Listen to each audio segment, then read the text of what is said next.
Universities across South Africa are gearing up for a new school year as the country emerges from its fourth wave of the coronavirus pandemic. And COVID vaccines will be a prerequisite for many returning to campus.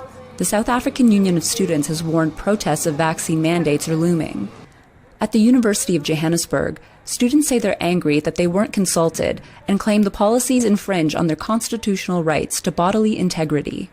Students must go to vaccinate under their free will. There's no one who is in a bio bubble. So whether you are vaccinated or not, the moment you leave campus to do your grocery shopping or go anywhere else, you come across people who are vaccinated and who are not vaccinated. Less than half of South African adults have been inoculated, and there's no national vaccine mandate in place. The reasons behind vaccine hesitancy are complex. Students say their decisions are made on personal preference, cultural and religious beliefs, despite there being no evidence such methods protect against COVID-19. From the first wave, I've stuck to African home remedies. I haven't been hospitalized, I've never tested positive.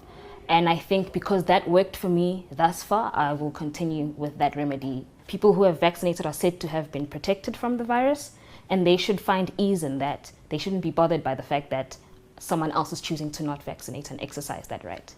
Vaccines do protect people, especially against severe disease.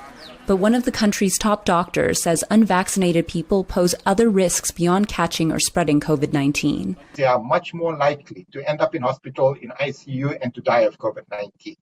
And ending up in hospital is not just a burden that individual assumes.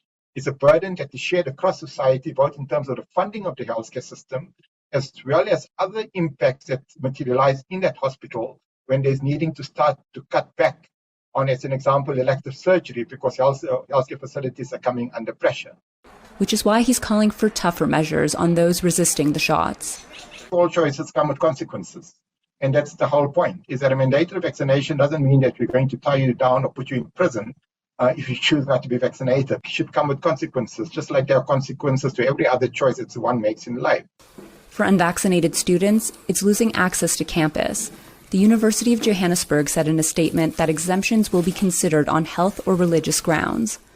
Exempt students will have to provide a negative COVID test each week. If they aren't granted an exemption, students fear what being barred from campus will mean about their future. If I'm refusing to vaccinate because it goes against my will and whatever it is that I believe, and the institution wants to protect me, then we must find means to find common ground. If it means I have to go for testing every week, if it means I have to screen every 2 hours, then so be it. But means must be made. They can't take away my right to an education because I don't want to vaccinate. The University of Johannesburg says students can always regain access to campus once they get their shot. Linda Givetash for VOA News, Johannesburg.